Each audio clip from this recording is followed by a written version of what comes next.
Hello everyone, it's my great pleasure to share with all of you on acid-base balance, which are part of the armamentarium of our clinical practice. Here are my contents. I will talk about some principles, definitions, history, and rules of compensation. I will mention about Winter's formula, Anion, delta, Osmolar gap, and I will also discuss on oxygenation assessment. With that, I will come up with a stepwise approach to blood gas interpretation, and I will list out 11 case scenario using the approach that we learned following after the talk.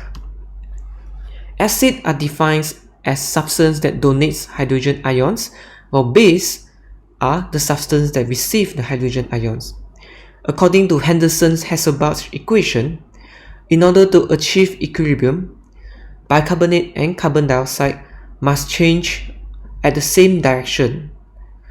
So, for example, in metabolic acidosis, reduce in bicarb will also correspond with a reduce in carbon dioxide in order to prevent a sudden reduction of pH. The second concept is base excess. There's standardized and actual base excess. Standardized base excess are defined as the amount of the acid or a base in order to restore 1 liter of blood to a pH of 7 at the ideal carbon dioxide of 40 mm mercury, while actual base excess is derived from the equation based on the Henderson-Hasselbalch formula. In terms of players of neutrality, there are 3. First is our blood as the buffers. As in extracellular fluid, bicarbonate is the main buffer, while in intracellular fluid, protein and phosphate are the most important buffers. Second important player is the respiratory system, in which the alveolar ventilation will change the different partial pressure of carbon dioxide. The third player will be renal system. Our kidney will actually excrete hydrogen ions by binding it to titratable acid like phosphate and ammonium. There's also bicarbonate reabsorption at the proximal tubule. It's good for us to recap on the normal range of blood gas before we know what is abnormal. A normal pH will be ranging between 7.35 to 7.45. A normal PCO2 will be 35 to 45.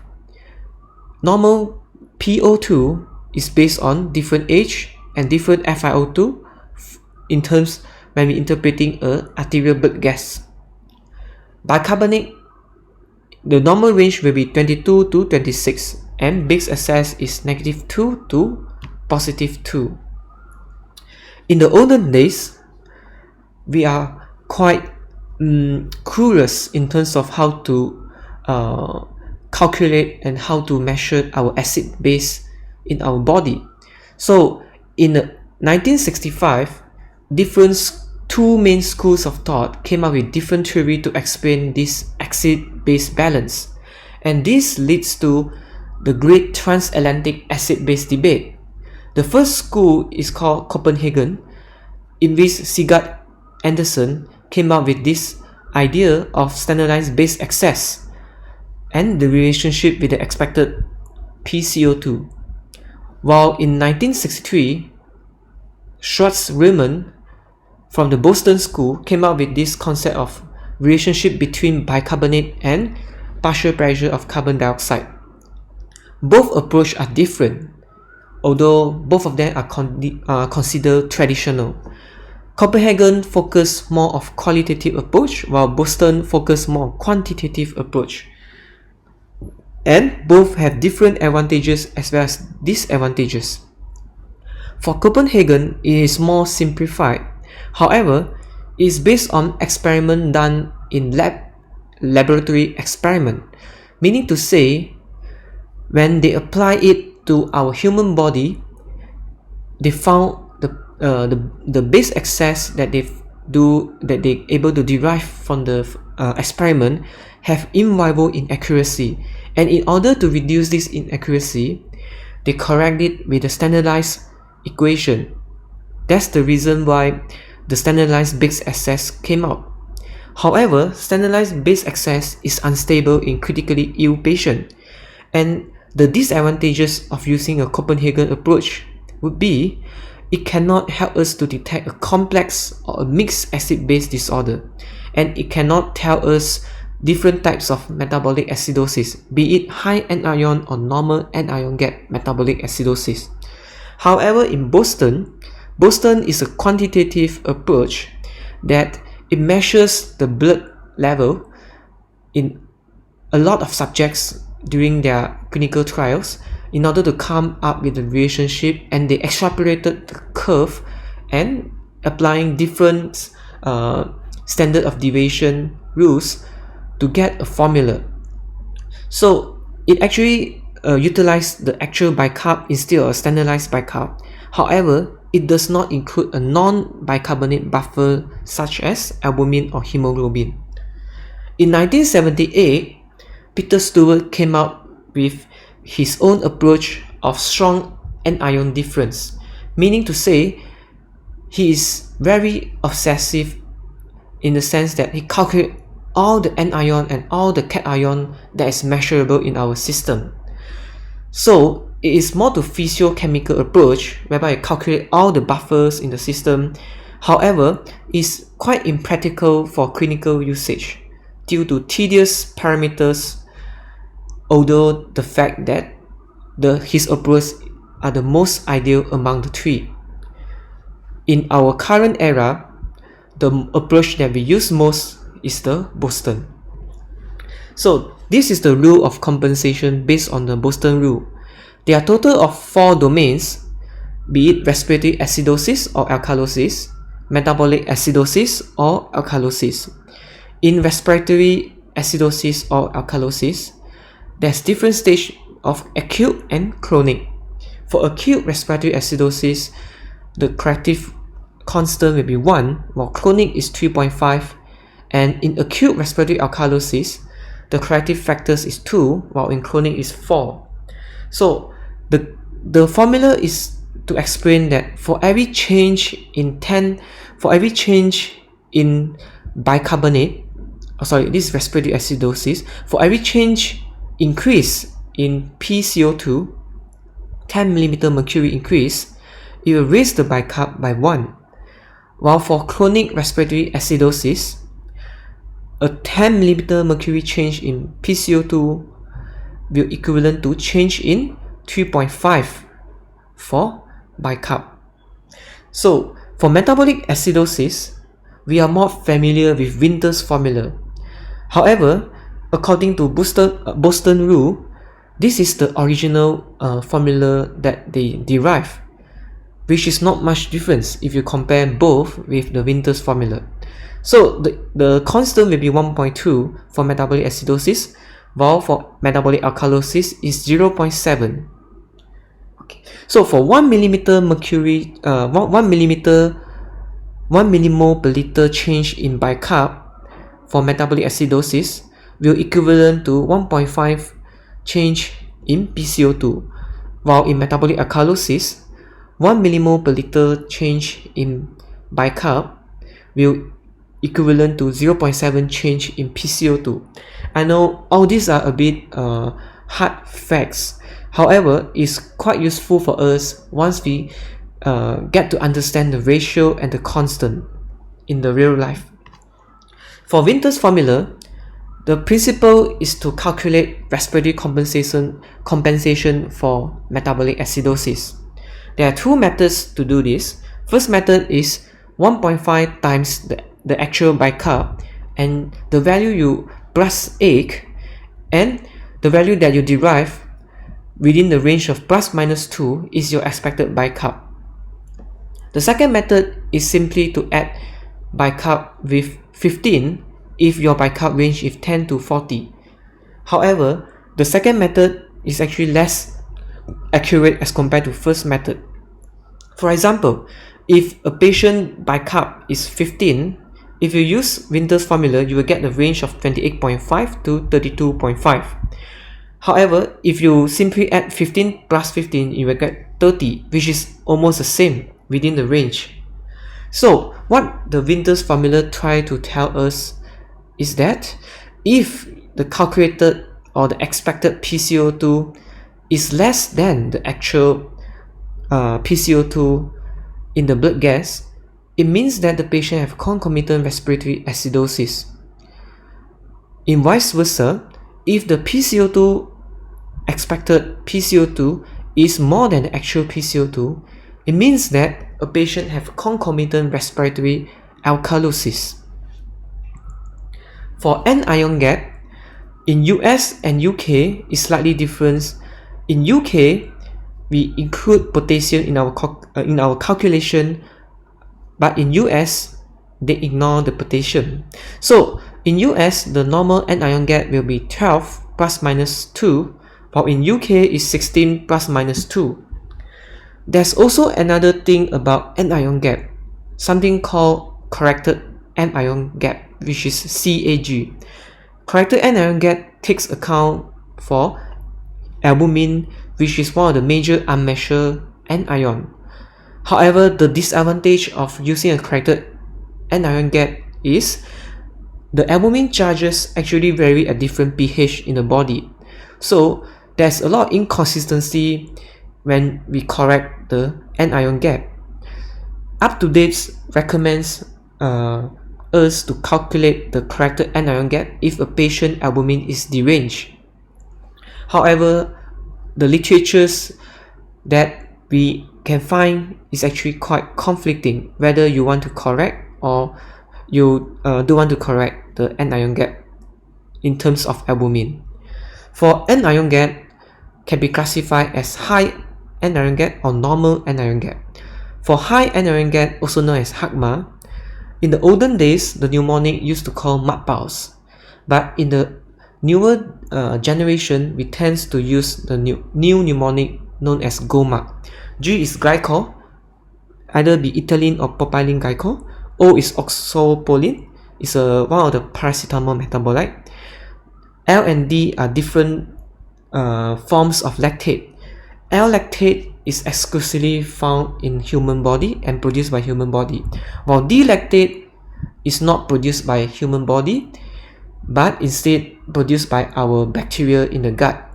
So for L-lactate, type A lactic acidosis is due to hypoxia, while type B is due to other causes such as, for example, metformin or other forms of drugs in the absence of hypoperfusion or hypoxia.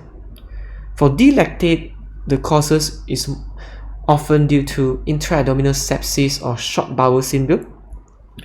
M stands for methanol, A stands for aspirin, R stands for renal failure or uremia, and K is the ketoacidosis, secondary to starvation, DKA, or alcoholism.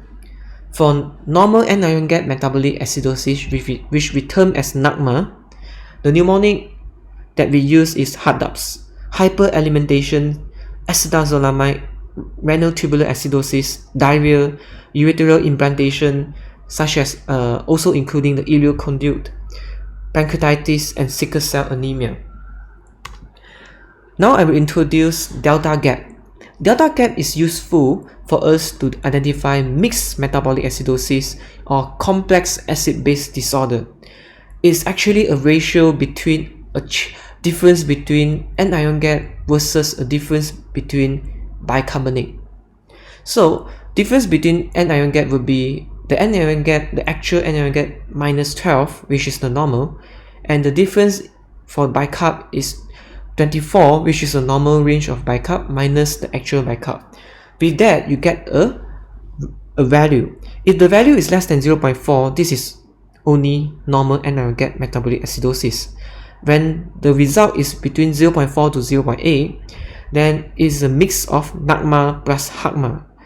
If the ratio is 0.8 to 2, then you are dealing with pure high anion gap metabolic acidosis.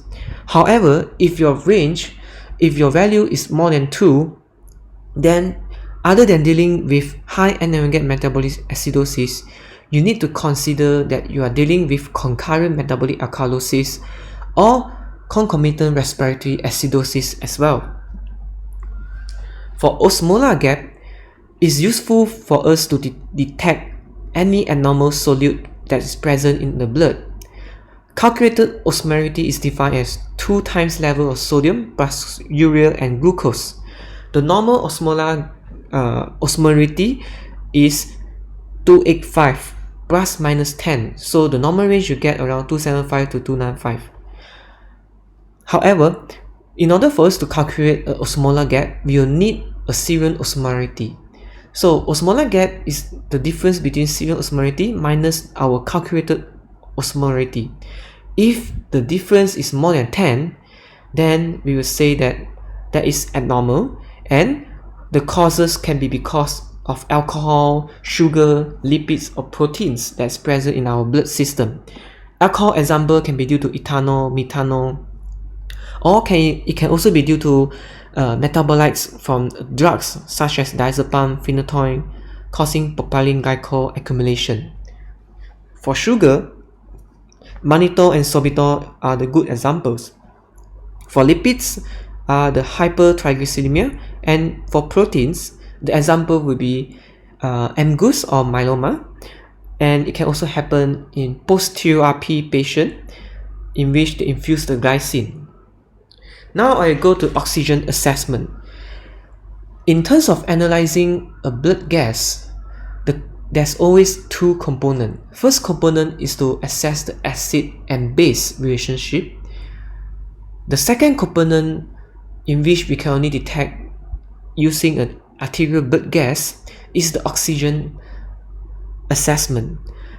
When you assess a patient in terms of their oxygenation, you need to assess in terms of these 4 domains.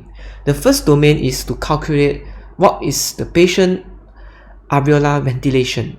Alveolar ventilation with the capital A is defined with the formula of FiO2 times the difference between the pressure, atmospheric pressure, and the water pressure, and the difference between the partial pressure of carbon dioxide in respect to the respiratory quotient.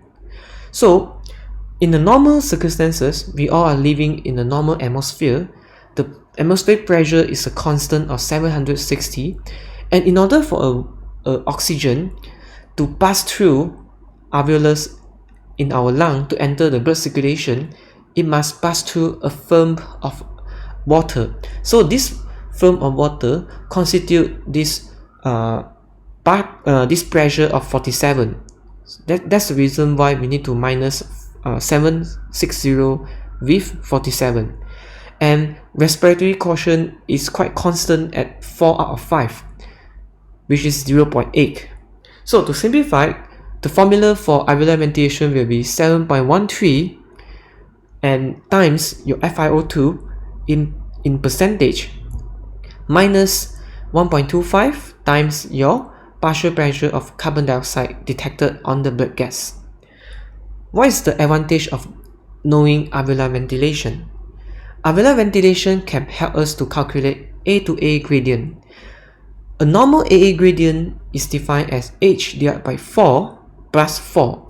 Let's say a patient is 40 years old, so the normal AA gradient for a patient who is 40 years old would be 14 millimeter mercury. What happens when the AA gradient increase, which is more than 14? So there are four differential diagnoses you need to think about. First is the VQ mismatch. Any lung pathology that leads to VQ mismatch, and whether the second is due to presence of shunt, whether it be intracardiac or extracardiac shunting like PPHN, intracardiac shunting like congenital heart disease. The third differential diagnosis is the hypoventilation syndrome due to obstructive or restrictive lung, and the fourth is due to high altitude. Okay, so the AA gradient is calculated with the difference of PaO2 minus PO2, which is the arterial oxygen, detected in the ABG. The third aspect is to interpret AA ratio. AA ratio is actually PaO2 divided by PaO2, which is the capitalized O2. This ratio will tell us that how many percent of the oxygen in the alveolus actually enters our lung. With that, we will have a good idea of how much the patient actually lacks on, whether there's pathological dead space that's present and leading patient to be hypoxic. The last domain is known as PF ratio, or in the olden days is known as Horowitz index. PF ratio is famous nowadays for COVID because of ARDS. A normal PF ratio is ranging between 400 to 500. In COVID category 5, usually the PF ratio will be less than 300, in which we will define a patient to have acute respiratory distress syndrome. PF ratio is calculated simply from the PO2 from the ABG divided by the FiO2 that the patient is currently on. I will talk about this later on with a case scenario.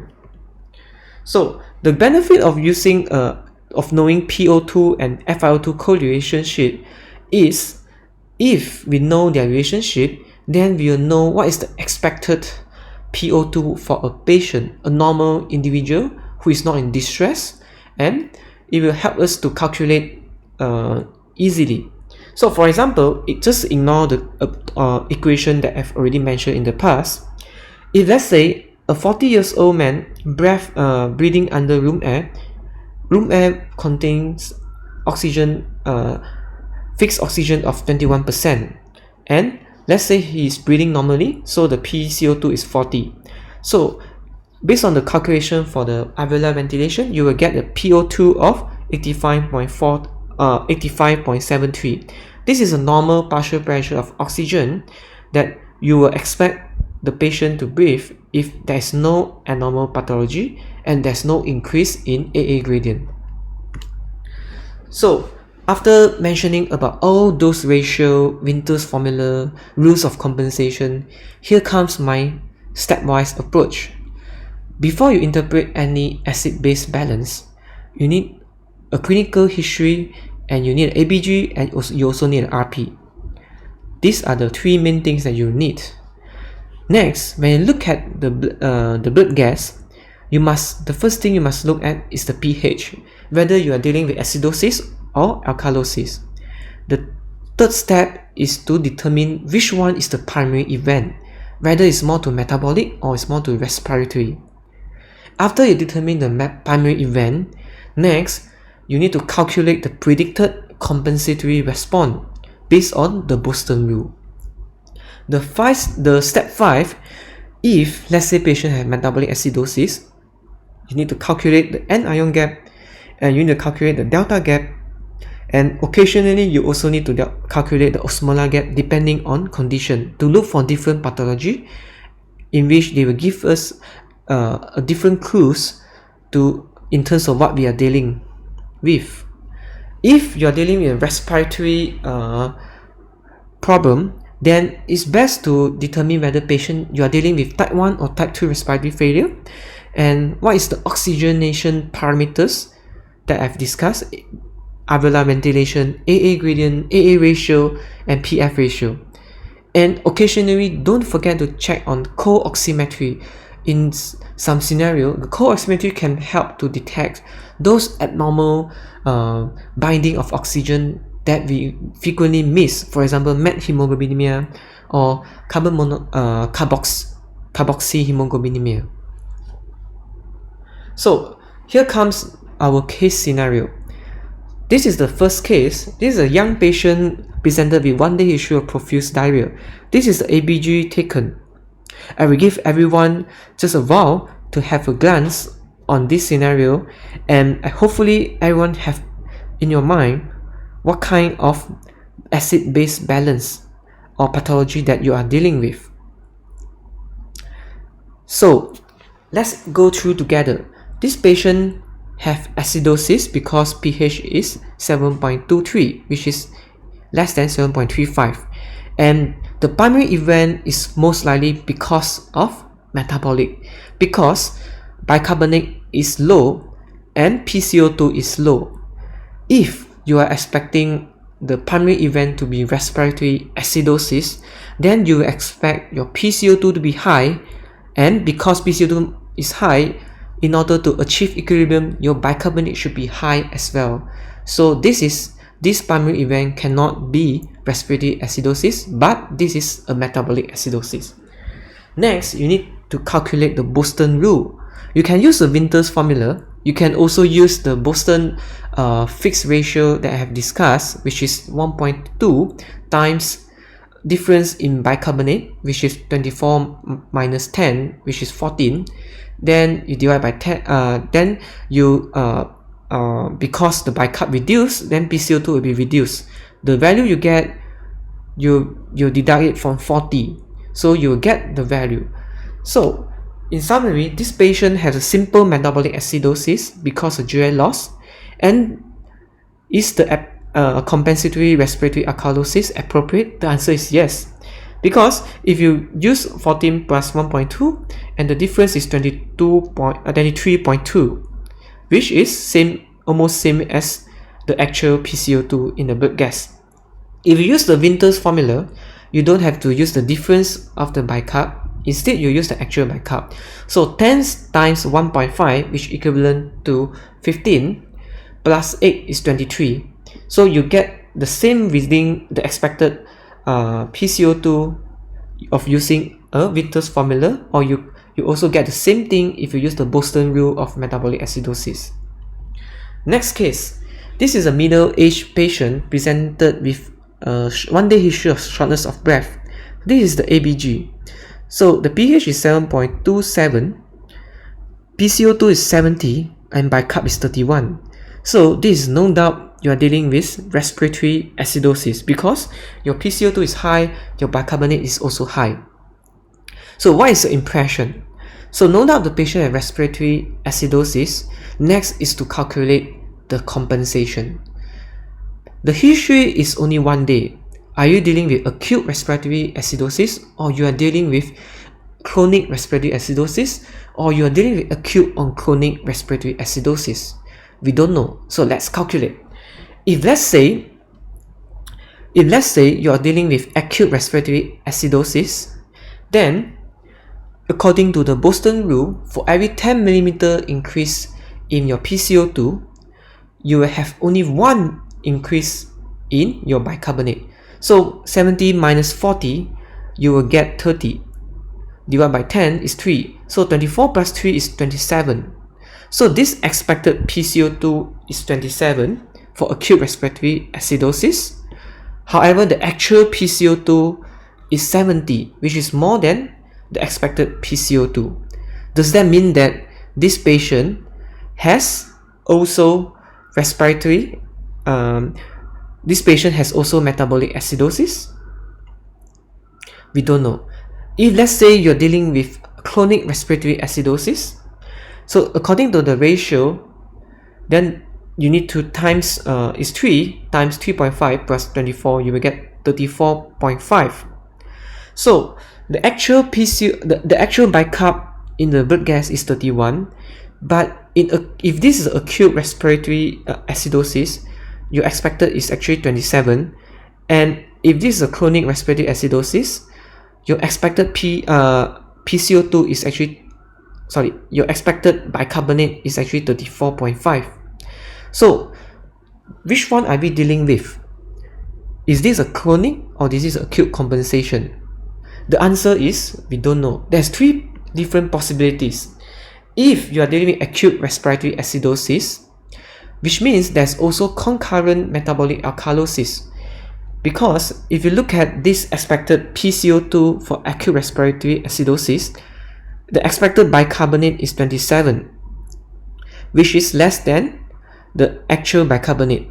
That means there's some form of alkalosis, metabolic alkalosis, that is present, pushing the pH towards the alkalosis. If this patient having chronic respiratory acidosis, the expected bicarb is 34, which is more than the actual bicarbonate. which means, can this be some form of concurrent metabolic acidosis, or patient might have acute or chronic respiratory acidosis? A good example for a patient with acute respiratory acidosis together with metabolic alkalosis is ABA with vomiting due to trophyline toxicity. The vomiting causes metabolic alkalosis, and the acute respiratory acidosis is due to acute exacerbation of asthma. If the patient have chronic respiratory acidosis with metabolic acidosis, then a good example would be a patient with a COPD came because of acute viral AGE, a diarrhea. If a patient have acute or chronic respiratory acidosis, this can be explained by a patient who have AE COPD with underlying COPD due to pneumonia or any cause, for example sepsis and others of sorts. So the main lesson for this scenario is a correct diagnosis can only be established and correlated clinically after knowing the history. Let's go to case 3. This is a 65 years old man found unconscious at home. In ED, GCS is 9 with he's bradycardic, hypotensive, and clinically is dry. ECG shows sinus brady, and there's ST elevation over lead 1 to lead V1 to V4, and the RP is as shown with the blood gas as shown. I will give you a moment to think what is the pathology you are dealing with. So let's go through together. This patient, if you look at the blood gas, first of all, the blood gas shows metabolic acidosis with a lactate of 3.5. And if you look at the renal profile together with the chloride, you can calculate that the patient has high anion gap of 28. High anion gap of 28 can be explained by high lactate. And according to history, the patient has a ST elevation MI and is in cardiogenic shock. So this explains why the patient have a lactic acidosis. Now let's go to case 4. This is a 35 years old lady have a recurrent visits to general practitioner for intermittent generalized body weakness. She was seen by various GP and diagnosed with hypokalemic periodic paralysis requiring on and off potassium supplements. And this time she was referred because of incidental AKI findings with abnormal UFAM result. Otherwise, her blood pressure was found to be normal. Upon investigation, her sodium is 136, potassium is slightly borderline low, 3.3, urea is 5.2, creatinine is 132, chloride is 108, bicarbonate is 18.5. UFAM shows a pH of 6.5 with no UTI picture. Blood is 3+. Because of this abnormal blood result, and because patient went to private center, patient should be subjected for CTU, and CTU shows bilateral medullary nephrocalcinosis. And because of a suspicious of underlying diagnosis, a full panel workup was done, including a connective tissue screening, which turned out positive to be anti-SSA and also anti-SSB. So in summary, what kind of pathology or diagnosis you are dealing with? Let's discuss based on blood acid-base balance. We don't have a full blood gas, we only have bicarbonate, but it suffices for us to actually come up with the diagnosis. Patient have recurrent hypokalemia, normotensive, and metabolic acidosis. If you calculate the anion gap, it will be normal. So the anion gap is 12.5, okay, which is normal. And second thing to take note is the urine pH is 6.5, which is, it means that the patient unable to acidify the urine, because if you're able to acidify your urine should be less than 5.5. So you know that most likely you are dealing with metabolic acidosis, NAGMA, and hypokalemia. You're dealing with RTA, renal tubular acidosis, and there's type 1, type 2, and type 4. This cannot be type 4 because the potassium is low and the BP is normal. So the next thing is the clue is that patient unable to acidify urine. So this can only be possible if the patient have distal RTA. Okay, and true enough, the CTU found out the patient have bilateral-medullary nephrocalcinosis due to chronic deposition, chronic alkaline urine, which predisposed to urinary stone deposition. So, at the same time, the patient also fulfills serological criteria for Sjögren's syndrome, and the patient also have AKI. So, in summary, this patient is likely to have a distal renal tubular acidosis or type 2 RTA secondary to possible Sjögren's syndrome. The reason we label the patient to be possible because she only fulfilled the serological criteria. There's no clinical history that was offered from the scenario. There's no dry mucosal, dry eye, or other things of sort. But we do know that because of this possible Sjögren's syndrome, the AKI can be explained by autoimmune cause, for example, interstitial nephritis, or other form of acute tubular necrosis. Now go to case 5. This is a 54 years old lady underlying retroviral disease diagnosed 2 years ago on Tenvir EM and also efavirenz, which is the standard first-line therapy.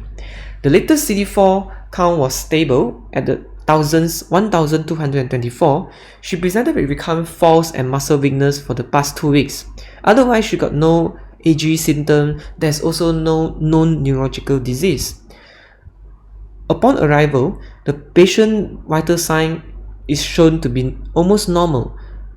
Heart rate is borderline, but is still within the normal range. For further investigation, the RP shows that the sodium is 140, potassium is 2.4, urea is 3.8, creatinine is 101, and chloride is 112. And ABG again shows a bicarb of 22, which is a borderline acidosis, and pH of 7.31, which is also a borderline acidosis. So we look at the calcium, which is slightly on the high side, 2.54. Phosphate is low at 0.49. CK is within the normal range. Thyroid function is, and FVC is also normal. The urine pH is 5.1, which is less than 5.5 again. Glucose is 22.2 and protein is 6, which is a lot. And ECG shows pathological U wave with sinus rhythm. So, what are you dealing with? The answer to this requires a workup on acid-base balance, and after knowing the history. So we are dealing with a stable RAD patient who presented with possible hypokalemic periodic paresis as illustrated by recurrent falls and also the muscle weakness and ECG evidence of U wave.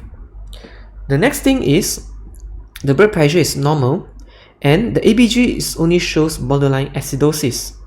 If this is a metabolic acidosis, what will be the anion gap? So if you calculate the anion gap, you will get a normal anion gap. So if this anion gap is normal, then you are again dealing with NAGMA with hypokalemia and normal blood pressure. So most likely the etiology is still going to be renal tubular acidosis. Okay, and the next thing is the pH is 5.1. Okay, in the normal circumstances, in RTA, a patient should be able to acidify urine, in which the urine should be less than 5.5.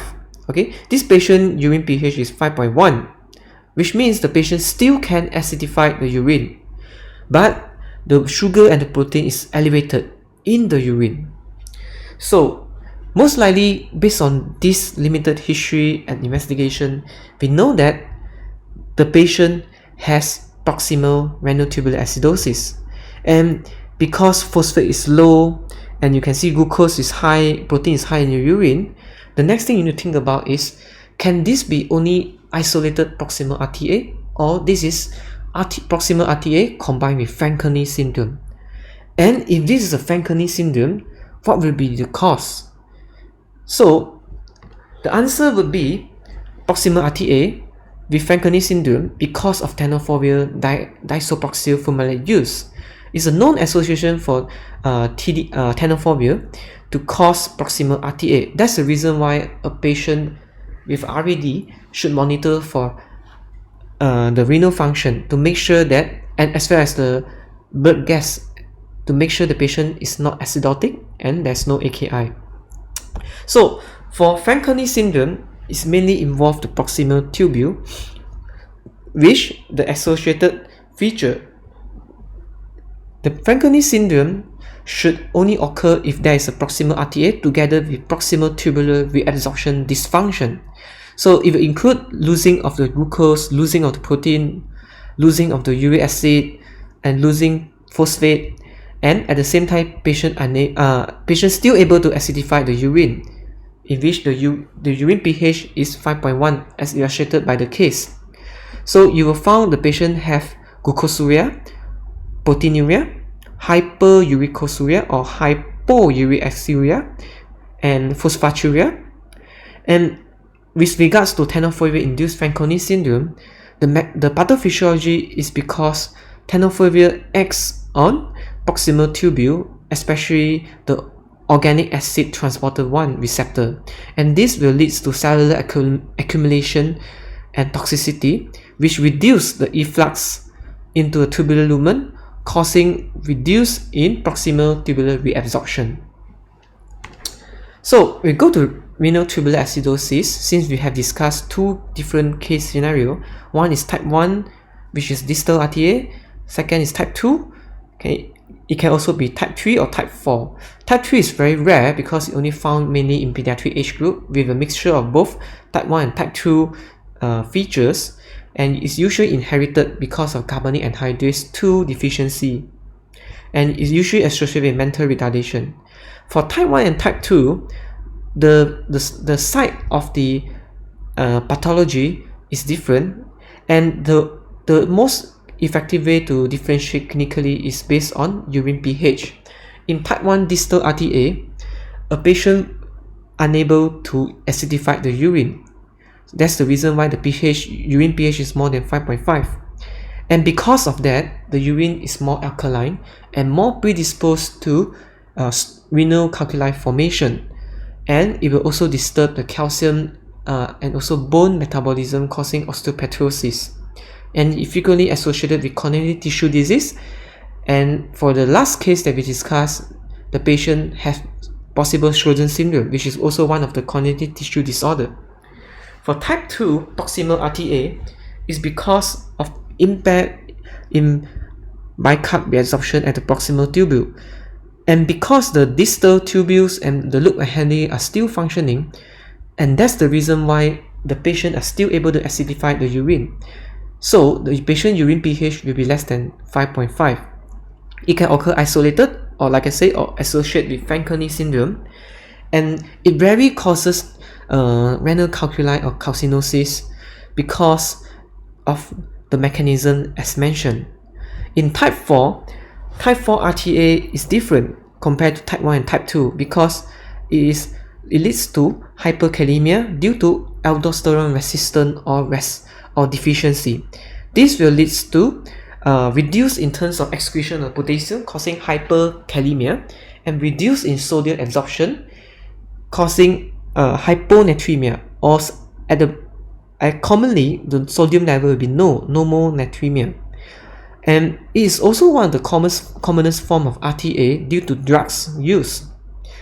So in type 4 RTA, the patient is still able to acidify the urine because the pathology lies at the aldosterone receptor instead of the proximal tubule or the distal tubule. Now we go to case 6. This is a 36-year-old lady who was found unconscious and suspected to have drug overdose. She came in, BP was hypotensive, and she's tachynic. In investigation, sodium is 136, potassium is high, 5.7, urea is 7, creatinine is 158, there's AKI component, creatinine is the chloride is 110, and sugar is 4.8. The next thing is the blood gas. There's only have VBG, don't have any ABG. VBG was pH is 7.18, bicarb is only 8, base excess was negative 20 and lactate is 7. TDM for paracetamol and salicylate was negative. The reason why it was taken because the history was given as possible drugs or substance intoxication. Another added point to be mentioned is CBD was inserted and the urine tox screen was also found to be negative. So subsequently, because of suspicious underlying etiology and because patient have metabolic acidosis, we proceed with serum osmolarity, which turned out to be 320, and the UFAM surprisingly shows some form of crystalluria. So what are the things that you are dealing with if you look at this case? This patient was found unconscious, possible substance use, and blood gas shows metabolic acidosis. And if you calculate the anion gap, you will actually get high anion gap metabolic acidosis, and this can be explained by the lactic, which is 7, very high. The next thing is you have to calculate the osmolar gap, because you're suspecting that some abnormal solutes is actually present in the blood. So if you calculate the osmolarity, which is 2 sodium 2 times 136 plus urea 7 plus sugar 4.8, you will get 283.8, and the difference between the actual and the calculated is 36.2, which is more than 10. The osmolar gap is abnormal, so which means that there is abnormal solute present in the blood. So the next thing is, what are the abnormal solutes that frequently and commonly causes stone formation or crystal formation in the urine? The answer will be ethylene glycol poisoning, because if you look back at the ethylene glycol metabolism, ethylene glycol, whether it can be found in the antifreeze or solvent, it can be after it was metabolized in our liver. Eventually it will form oxalate acid, and it will bind with calcium in the blood and form calcium oxalate, and this calcium oxalate will actually leads to crystals in the urine. So this explains why the patient have a UFAM which turns out to have crystal. Interesting. So next case, 76 years old lady, underlying diabetes and chronic congestive heart failure.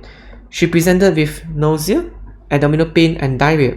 She is on regular dose of metformin, gliclazide, furosemide, spironolactone and aspirin. Surprisingly, her dry rate upon admission was 123 as compared to the previous dry rate of 127.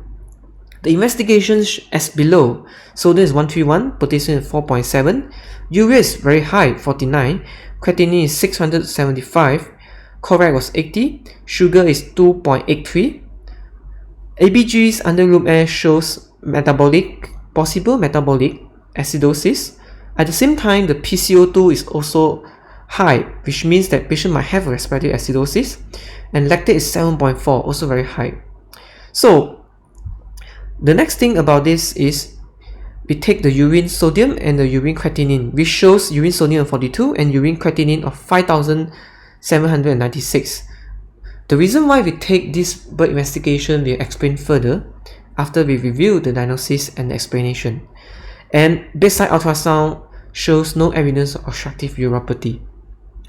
Based on this case, I will give everyone a moment to think about this and to calculate what types of abnormalities that this patient has.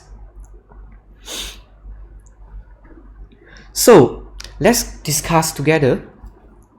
This patient is most likely have a mixed acid-base disorder, because she have metabolic acidosis. At the same time, she also have possible respiratory acidosis. So how do we approach? It's best to approach this patient as a metabolic acidosis, and then you can calculate the Winter's formula or Boston rules for compensation ratio, and then you determine whether there is any concomitant respiratory acidosis or alkalosis. Following after, you should proceed to calculate anion gap, and following after is the delta gap that we have mentioned. So let's go through together. this patient has a high anion gate metabolic acidosis because the anion gate calculated is 35.7, and most likely because of the high anion gate can be explained by the lactic acidosis. The lactate was found to have 7. And what are the causes of lactic acidosis that we need to consider is metformin that patient is taking, although patient is in severe AKI. The next thing is the patient have high anion gate metabolic acidosis. If you use the Winter's formula, the expected PCO2 is actually ranging from 36 to 40. However, the actual PCO2 in the scenario is 57. This means that there's concomitant respiratory acidosis that was pushing the pH out from the expected PCO2 range. That's the reason. So this explains that the patient had respiratory acidosis concomitantly. The next thing is, what if you calculate the delta gate? The delta gate they calculate equivalents to 5.9, which is more than 2. This means that the patient have concomitant HACMA plus metabolic alkalosis plus respiratory acidosis. To explain the metabolic alkalosis, the patient is on dual diuretics and patient has a dry weight which is even lower than her baseline, and this might be possibly explained by contraction alkalosis due to overdiuresis, subsequently causing AKI. So at the same time, in order for us to determine the AKI and how to approach is to look at the AKI. So how do we determine whether a patient have a pre-renal, renal or post-renal AKI?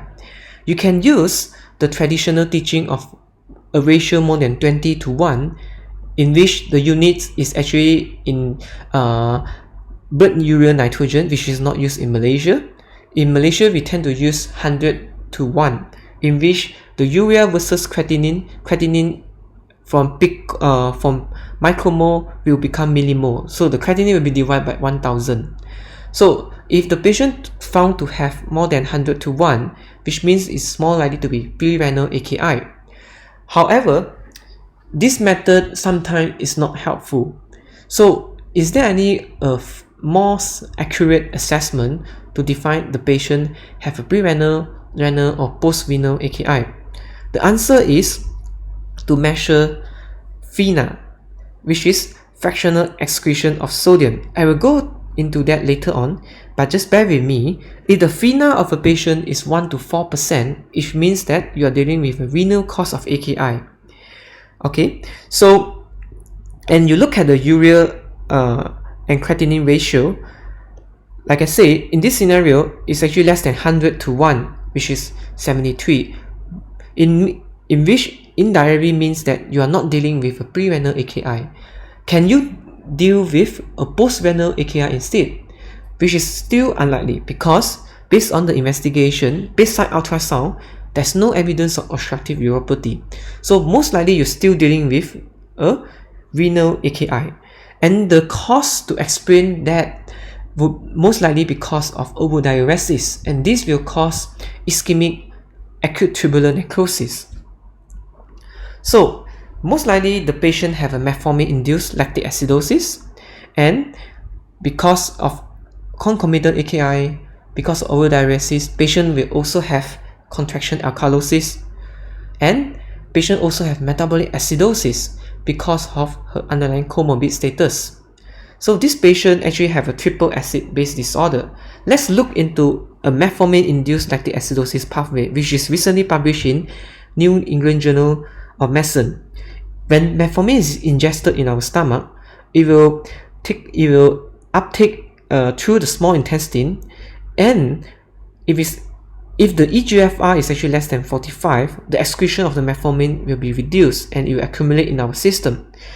The metformin will actually increase the glucose intake and will cause oxidative stress, triggering anaerobic glycolysis, causing high lactate. Because less conversion from pyruvate to glucose, instead pyruvate will be converted to lactic acid. So These are the pathophysiology of metformin-induced lactic acidosis. Now let's look at FeNA. FeNA is a very useful tool. It's a simple tool. It's just that we need to calculate it. At the same time, we need to check the urine sodium and urine creatinine. With this ratio, we can measure the tubular sodium reabsorption, and it's very helpful and quite specific for us to differentiate different types of AKI. And ideally, FeNA should be taken. The investigation should be taken before any form of diuretics is served. So let's say the patient, you calculate the FeNA, which is the ratio of serum creatinine times urine sodium versus the serum sodium times the urine creatinine. If the FeNA is less than 1%, then you are dealing with a pre-renal AKI. 1 to 4% is renal and more than 4% is post-renal. You can also look at urine sodium to have a rough estimation, because in a normal condition, urine sodium, in a normal functioning kidney, sodium shouldn't be excreted a lot because kidney will try to conserve sodium. So in pre-renal AKI, you expect a urine sodium of less than 20. For example, patient have GI losses or any form other losses other than kidney. But for renal losses and post-renal losses, the urine sodium will be highly elevated. If it's renal, the cutoff point is usually between 20 to 40. However, the urine sodium just gives us a rough estimation.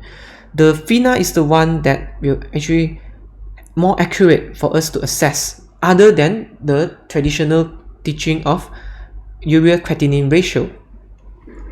So let's go to case 8. This is a 68 years old lady with no known medical illness. She was diagnosed to have COVID pneumonia, subsequently progressed to category 5 in ward, require mechanical ventilation. She is already day 9 on steroids since ICU admission, and this is her ABG under FiO2 of 0.8 under dual PEP setting.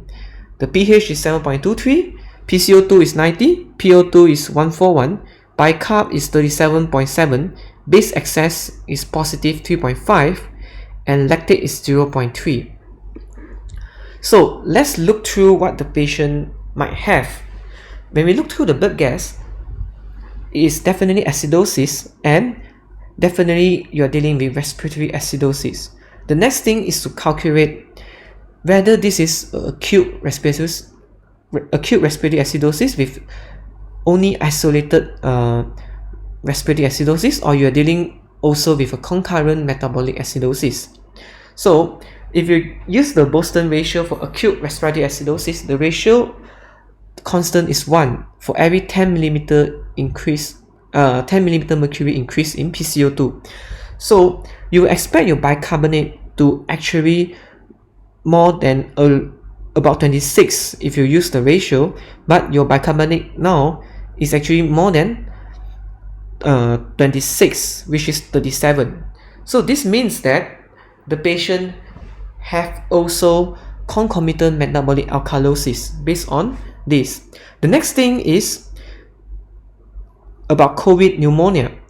In patients with COVID pneumonia, you need to assess the oxygenation. Here, this is a good case for us to illustrate the oxygenation assessment. So, first of all, we need to calculate what is the patient alveolar ventilation. Okay, so let's go through. Okay, the patient alveolar ventilation with the FiO2 of 80% and PCO2 of 90 is 628.9 millimeter mercury. And if you calculate the AA gradient, you use 628.9, you minus 141, which is the PO2 shown in the ABG, you will get 541.9. This is her AA gradient.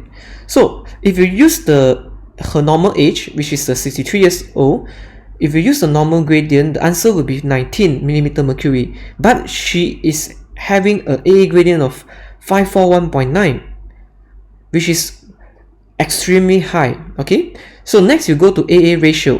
AA ratio is defined as PaO2 versus alveolar ventilation. So it's 141 divided by 662.9, you will get 0.2.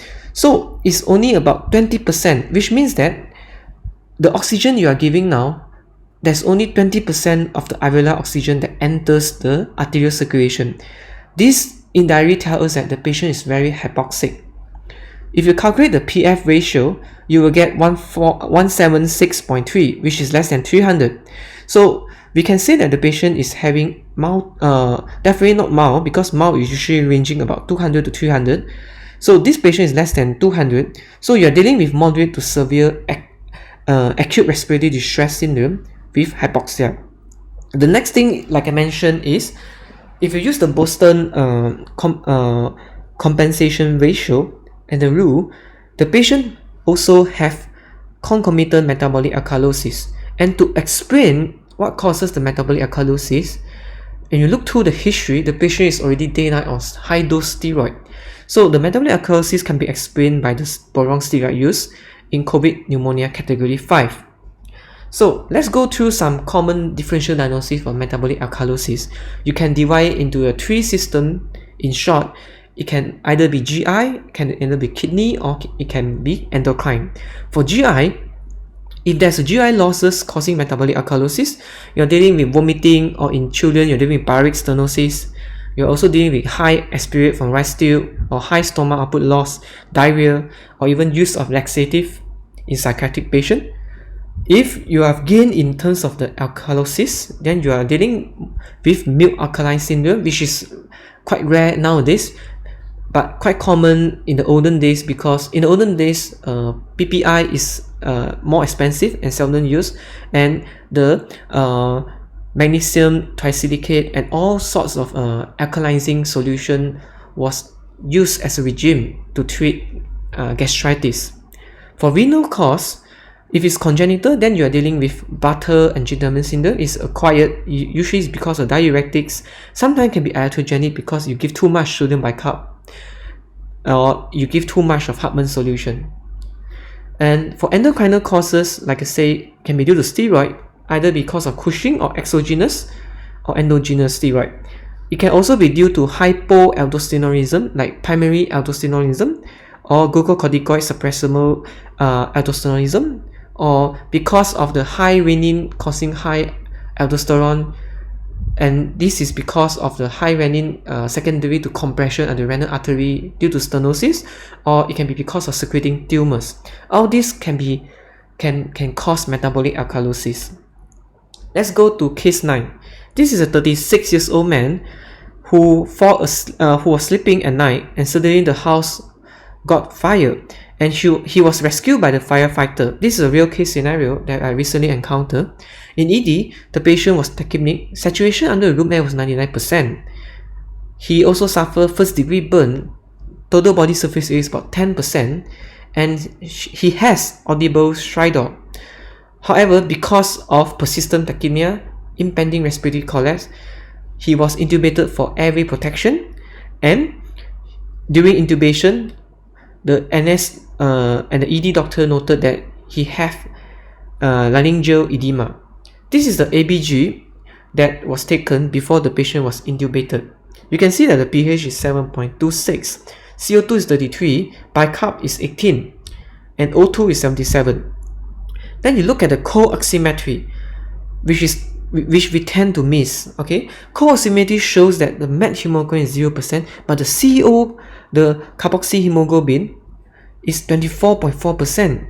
This indirectly tells us that this patient had carbon monoxide poisoning. Okay, so if you look at the RP, the sodium is 135, potassium cyanide on the low side, urea creatinine is very normal, and then chloride is also normal, lactate is 4.7. Okay, so no doubt the patient, based on the ABG, have metabolic acidosis. If you calculate the Winter's formula, or you're using a Boston rule, then you will get that the expected PCO2 is almost the same as the actual PCO2. So let's go through this together. The patient, if you use the, like I say, the calculation, the calculated PCO2 is using the Winter's formula, and also using the Boston ratio is 32.8. With the actual 33 is the same. So you know that you're dealing with simple metabolic acidosis. There's no concurrent respiratory acidosis or alkalosis. So, and the anion gap, if you calculate, is high anion gap. And if you proceed to calculate a delta gap, then the delta gap shows 1.65, which is less than 2 and more than 0.8. So which means that you are dealing with a pure high anion metabolic acidosis. Most likely the cause will be lactic acidosis, the HACMA. The next thing is to assess the oxygenation. Alveolar ventilation for this patient is 190.98 and the AA gradient is actually 113.98. If you calculate the AA ratio, then you only get 0.403, which means that although patient PO2 in the ABG shows 77 under room air, the AA ratio shows that only 40% of the alveolar oxygen is found in the arterial circulation, which means that the remaining 60% of oxygen is lost nowhere. So when you look at co-oximetry, you can correlate that most likely this 60% oxygen that was not detected bind with carbon monoxide. That's the reason why the patient is in type 1 respiratory failure, because of inhalational burn injury. And if you calculate the PF ratio, you know that the patient lungs is still good, because although the ratio is less than 400, but it's still 300 plus, which means that this is not, you are not dealing with acute respiratory distress syndrome. This is the last case scenario. So this is a 32-year-old lady with a known inhalant abuse. She was found unconscious, and you are given a limited investigation panel. Based on this, you can say that the patient have a metabolic acidosis, and if you calculate the anion gap, you'll found that she have a normal anion gap metabolic acidosis. And if you are given with this kind of urine panels with the osmolarity as well as the urine sodium, potassium and chloride, it's helpful for you to calculate urine osmolar gap and urine anion gap. So luckily, further history for this patient, she was found by paramedic. At the same time, the paramedic also found there's a touring group beside the patient. So this is a key history that will help us in diagnosing the patient in terms of what kind of acid-base disorder you are dealing with. So she have a NACMA, normal anion gap metabolic acidosis. She also have severe hypokalemia, and urea is extremely low. So you can safely say that the patient have a renal tubular acidosis and possible taurine toxicity, and urea is very low. Probably there's explanation to that. And if you look at the urine pH, it's only 5, which means that if you are dealing with renal tubular acidosis, the patient still can acidify the urine. So which means that this is proximal RTA, or can this be distal RTA? We don't know. So let's discuss further. So we know that the patient have hypokalemia with normal anion gap, and urea, to explain why the patient urea is so low, is because if you look at the taurine metabolism, as the patient sniff the glue into the lung, taurine will be metabolized to benzyl alcohol, subsequently benzyl aldehyde and benzoic acid, and eventually will bind with glycine and form hippuric acid. Throughout this metabolism, the ammonium will be consumed, and this ammonium will derive from the urea. So this explains why urea is low. Next thing is urine pH is less than 5.5, which means that patient is still able to acidify urine. Is that so? So let's look at urine anion gap. So if you calculate urine anion gap, I will going to discuss further on that. The urine anion gap is positive, which means that you are dealing with possible renal tubular acidosis. Okay, and next you can also proceed to calculate urine osmolar gap, which is defined by 2 bracket sodium plus potassium plus your sugar and your glucose. So you get a urine was measured of 64, but your calculated was actually 180.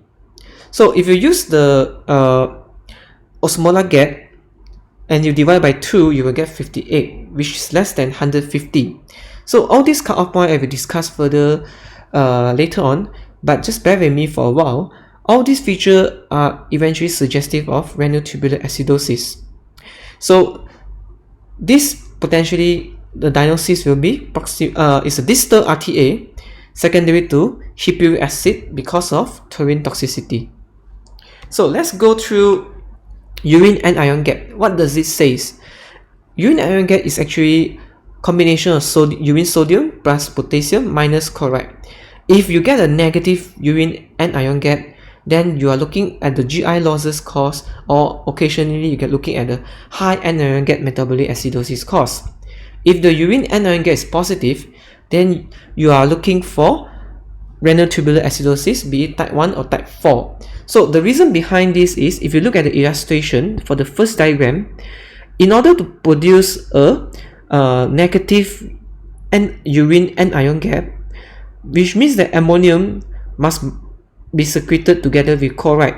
So the excessive urinary chloride will means that indirect measuring that there's presence of ammonium in the urine. However, if you look at the second diagram, if you get a positive urine anion gap, which means that there's no ammonium that binds to the urinary chloride. Is that true? Most of the time it's true, but it's not necessarily true. But if, let's say, the urine anion gap is positive, then it suggests that the patient have renal tubular acidosis. So why we think that urine anion gap is a flaw sometimes might not be accurate. So let's skip this for a while. If you look at urine anion gap to predict urine ammonium in terms of the patient that have a kidney disease, you can see that the correlationship between urine anion gap and urine ammonium is very poor. Over the right upper column, you can see that urine anion gap of 42 is correlated with urine ammonium of 21, meaning to say that 2 times the urine anion gap will equivalent to 1 time the urine ammonium. In short, urine anion gap is actually a poor surrogate marker of urine ammonium. So that's the reason why sometimes, other than calculating a urine anion gap as an indirect measure of urine ammonium, we need to calculate urine osmolar gap.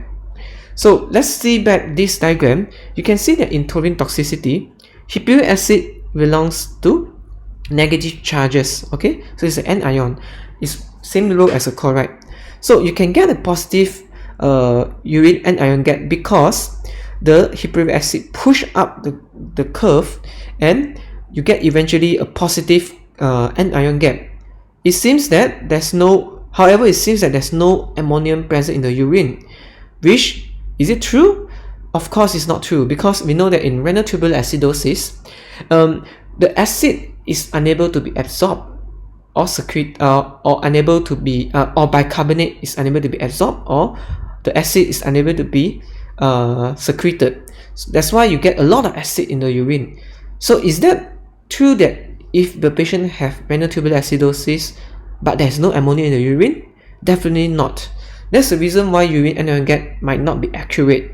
That's the reason why we need to proceed with urine osmolar gap, which is the measured urine osmolarity minus the calculated urine osmolarity. So the urine osmolar gap is basically a ratio of 2 brackets sodium plus potassium plus urea. Okay, you plus glucose, but most of the time we don't include glucose inside the equation. So if you add all this together and you deduct from the calculated from the measured urine osmolarity, the gap that you get is called urine osmolar gap, and this truly represent the ammonium salt in the urine. So if this urine osmolar gap divided by 2, and if the value is less than 150, you know that you are dealing with renal tubular acidosis, be it type 1 or type 4. Or if the urine osmolar gap is more than 400, then you are dealing again with a GI loss. This is another more accurate assessment to determine whether what kind of acidosis you are dealing with. Is it a renal cause of acidosis, or is it more to GI cause of acidosis? And if this is acidosis, are you dealing with renal tubular acidosis? Okay, so this is the last case. 40-year-old man, underlying history of RED, defaulted heart therapy, presented with shortness of breath, and was intubated for respiratory failure. He was initially treated as pneumocytic carinae pneumonia with Bactrim, but changed to Clinda and Primaquine because of AKI and pancytopenia. However, in the ICU care, his SpO2 under ventilation was only 88 to 90% and required increase in FiO2 up to 0.7. However, despite that, the SpO2 didn't pick up, always saturating around 88 to 90%. So upon examination, you can see that this is the syringe that took the with the patient's blood. It looks a bit of darkish brown, like a venous kind of blood, instead of arterial fresh kind of redness that you see in ABG. So let's proceed with the investigation. So this is the ABG taken under FiO2 0.7. This is also a real case. pH is 7.39, PCO2 is 38, PO2 is 142.4, and bicarb is 22.7. And sodium is 149, potassium, and subsequently everything you can see. Lactate is not high. And one thing that must strike you off is this co-oximetry. Again, there's a lot of signs for us to look hard for co-oximetry because of the patient clinical presentation. But just for the sake of discussion, you can see that the methemoglobinemia was 24.3% with an oxyhemoglobin of 74.6%. So it means that this patient have methemoglobinemia. That's the reason why the saturation didn't pick up despite we increased the FiO2 persistently. And although you can see that in the ABG under FiO2 0.7, the PO2 look falsely normal, like a 142.4 looks like maybe it's normal, maybe it's nothing, but we don't know until we calculate the alveolar ventilation and oxygenation parameters. Okay, so let's discuss. This patient is most likely having methemoglobinemia. So the likely culprit will be recent change in drug, which include primaquine and also clindamycin. And the association with methemoglobinemia is the primaquine. Most likely the patient have primaquine-induced methemoglobinemia. What is the reason? What is the justification? Because patient have clinical hypoxia despite normal kind of PO2. And if you calculate the alveolar ventilation, it's about 451.35, and AA ratio is about 31.5%, which means that there's only 31.5% of alveolar oxygen that enter the arterial circulation. The remaining 69.5% was lost or become the pathological dead space, or in this case actually binds to the methemoglobin. Another clue to suggest methemoglobinemia is the presence of chocolate brown blood because of the high methemoglobin concentration. And in the co-oximetry, we can detect the 24.3% of methemoglobin. And another point, like I said, is refractory clinical hypoxia despite increased FiO2. So these are the few clues of diagnosis which almost all the patients have. For example, SpO2 to PO2 mismatch, refractory hypoxia, chocolate brown blood, and most of the time you need to find what's the cause of the methemoglobinemia. Most of the time is because of drugs.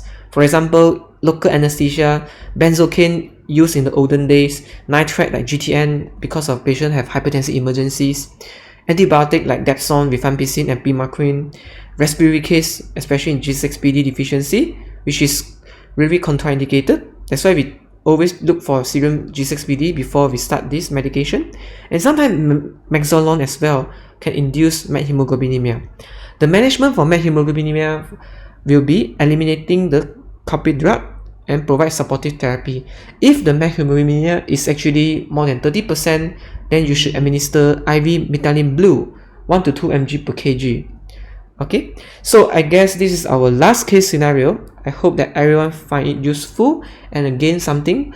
I know it's a bit tedious. It's just I think it involves a lot of knowledge, a lot of approaches and calculation behind all this. But I do hope that everyone can feedback to me regarding this presentation. Thank you so much.